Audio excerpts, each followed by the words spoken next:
This lecture is on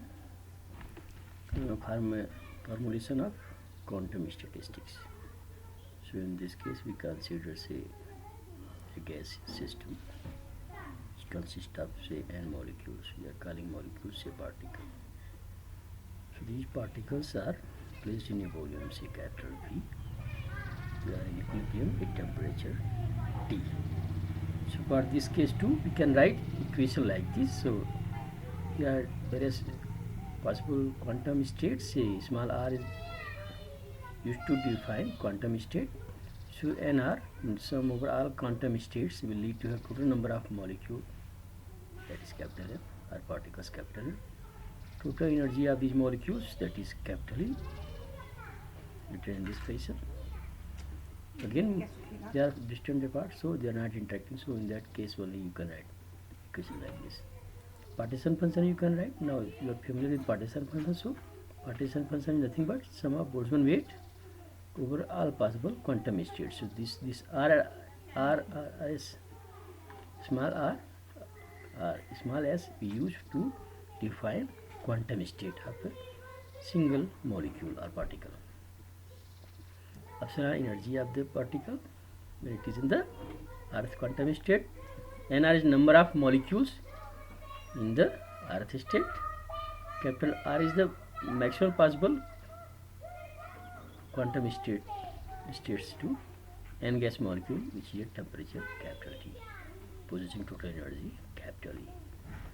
So this partition function you can further write in this manner. That is equation number 3. Here you are summing Boltzmann weight corresponding to each energy state. Say epsilon 1 energy state, epsilon 2 energy state, epsilon 3 energy state, and so on. So you are summing over all possible quantum states to have partition function. In this case, for nth state, you can, so sth quantum state, for sth quantum state, you can write number of particles here. Basically, you are trying to write see what is the average number of particles in the sth quantum state. That you can write in this manner using equation number 3. So in this case, what we are doing, you multiply ns with Boltzmann weight and divide it by this some Boltzmann weight corresponding to all state. So this ns term we have taken out. So this is nothing but what you are doing, you are differentiating. Same thing in this term you can also get by taking derivative of log of z, that is denominator. Log of this is log of z with respect to epsilon s and multiplying this term with minus 1 upon beta, so that you have further this term. So that is every number of molecule in the sth quantum state. This equation number 4, from this equation number 4 you can rewrite in this manner. So again, and you are summing ns over for this number of molecule here e power minus beta ns epsilon s. This is the corresponding Boltzmann weight to for the molecule to occupy sth quantum state. So remaining term that was there, you are writing separately in the numerator as well as in the denominator. So this is only Boltzmann weight. There is no number of molecule you have written in the denominator because there is no number of molecule in the denominator. This entire term is a partition function. So this you have written separately. So these two terms, this term in the numerator and this term in the denominator, they can be cancelled. So left with this ns average, that is nothing but sum over ns multiplied by e power minus beta ns epsilon s divided by sum over ns e power minus beta ns epsilon s. So this will give you average number of molecule in the sth quantum state. So this term only. Again, using this equation number 4, we can calculate fluctuation in the number of molecule in sth quantum state. And see, this is square of fluctuation. So ns of square average minus ns average of square, that is nothing but minus 1 upon beta divided by epsilon s of ns average. And also there is one application of this equation number 4. So this term, the equation number this term, equation of 5 I mean. So equation of 5 we have written here. This is basically equation number 5. So we are we would like to see its application to the case of photon statistics. So what happens here? So NS average you can write here in this manner that we have seen in this case. So this NS average is sum over NS multiplied with e power minus beta NS epsilon, that is Boltzmann corresponding to that state, and sum over NS e power minus beta NS epsilon s, that is Boltzmann weight only. So from there you have NS average that you can rewrite minus 1 upon beta divided by epsilon s of log of sum over e power beta NS epsilon s. Okay, this is basically the equation number 4. So number of photons, that is not fixed. So photons are quasi particles. So its value, its number can vary from 0 to infinity. So there is no restriction onto the number of photons. So in that case what happens, you can sum this term. So you can substitute value of NS 0, 1, 2 and so on. So you will get an exponential series. So this exponential series has common factor r, that is e power minus beta epsilon s. So you can sum this series provided e power minus beta epsilon s is less than 1. E power minus beta epsilon s is less than 1. In that case your infinite series summed in this manner. The sum is 1 upon 1 minus e power minus beta epsilon s. This you can solve to have its simplification in this manner. So NS average is nothing but 1 upon beta divided by epsilon f s of log of 1 minus e power minus beta epsilon s. So minus sign was there, minus sign, see this was 1 minus e power minus beta epsilon s power minus 1. So minus 1 here and minus 1 here, they cancelled out. When the minus turned out to be plus, I mean. So we have now finally 1 upon beta divided by epsilon s of log of 1 minus e power minus beta epsilon s. So we can differentiate it to get this term, e power minus beta epsilon s upon 1 minus e power minus beta epsilon s. So from there we have average number of photons, that is 1 upon 1 e power beta epsilon s minus 1. This is basically Planck's distribution function. Again we return to this equation number 5. From there we would like to derive this Fermi-Dirac distribution function. So following equation number 1, 2, 3. So this is your equation number 1, this equation number 2 and equation number 3. Here now number of particle, that is fixed. So for that case ZS of n we can write sum over all possibility of number of molecules that can be accommodated in the states excluding state S. So we are summing over all state excluding state X. Yes, quantum state we exclude in this summation. ZS of n we can write in this manner. Okay.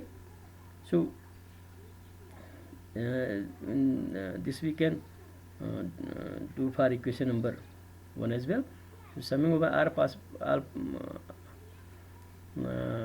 rth state excluding S state, that is NS, is equal to capital N. So NS can have values say 0 and 1. These are the two possibilities. We are talking about fermions. So in that case what we have 0. So what we are doing, we are basically multiplying NS and corresponding Boltzmann weight. So NS is 0 here, 0 into Boltzmann weight, that is 0. Here your this Boltzmann weight is e power minus beta epsilon s, 1 into e power minus beta epsilon s ZS n minus 1.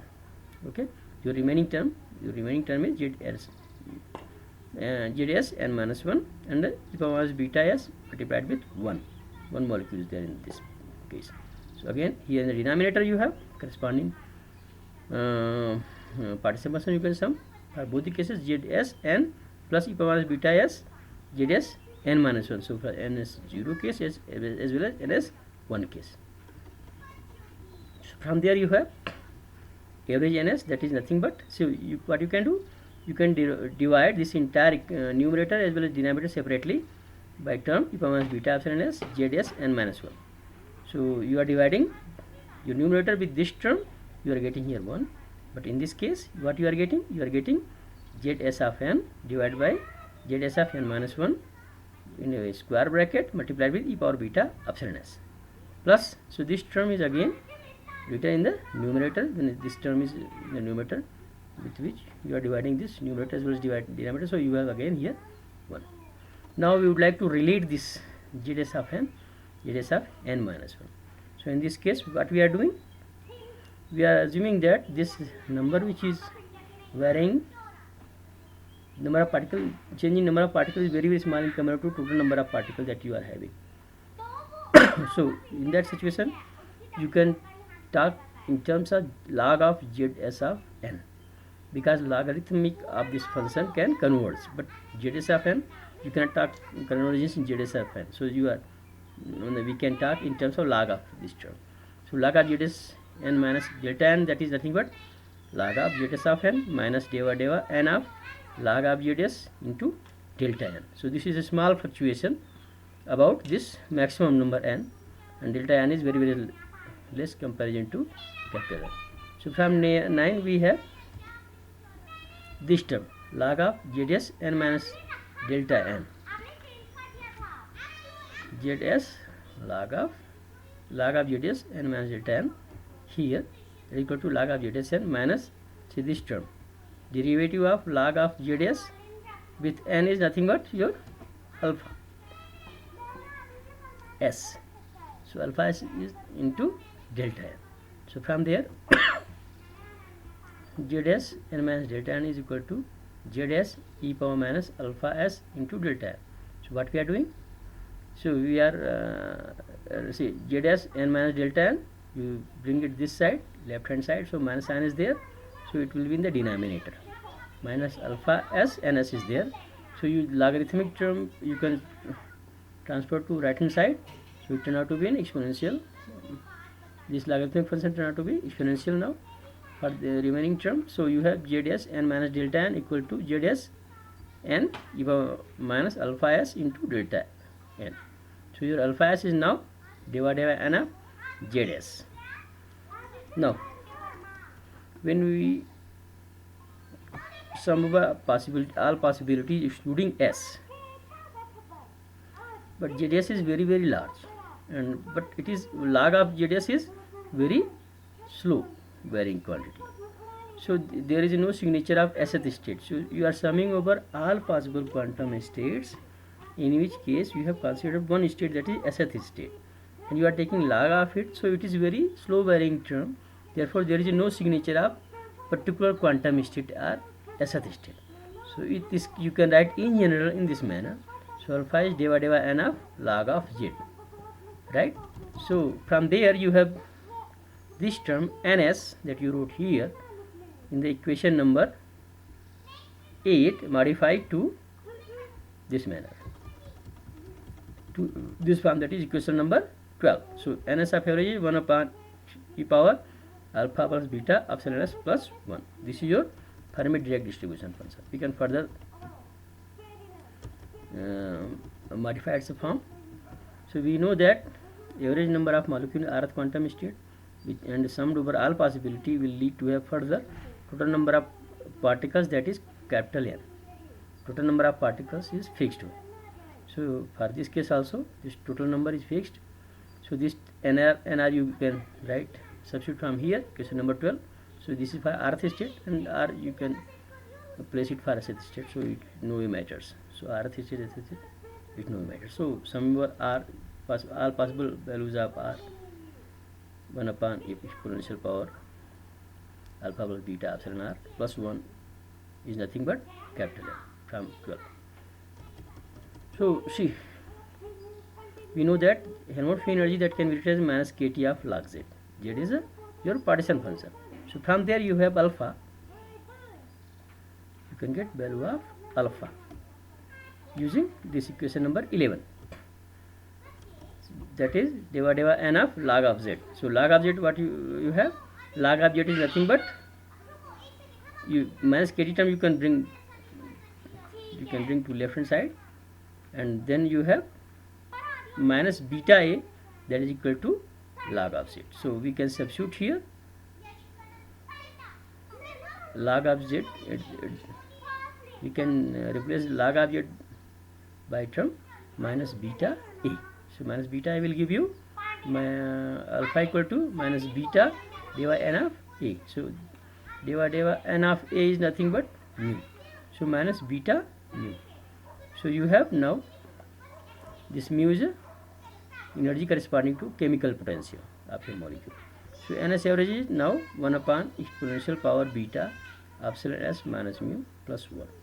So this is your form of Fermi-Dirac distribution function that you have seen in the different textbook during your courses at BSc 1 to 3 level.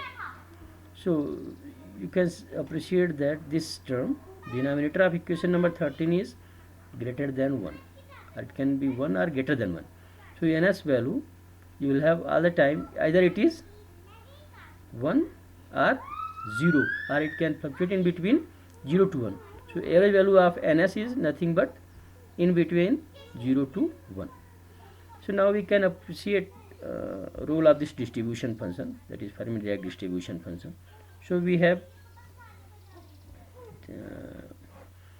n number of particles, quantum particles, that we are distributing in the different energy states. So these are the different energy states. Say n1 is first energy state, second energy state, third, and so on. So energy of this state is epsilon 1, this epsilon 2, epsilon 3, and so on. So this is the maximum value of energy up to which you can accommodate all possible particles. So suppose you have spin half, see this is spin half particle. So one state has two particles, spin up and spin down. So two particles can be accommodated in a single state. So you can accommodate up to this much value at T0.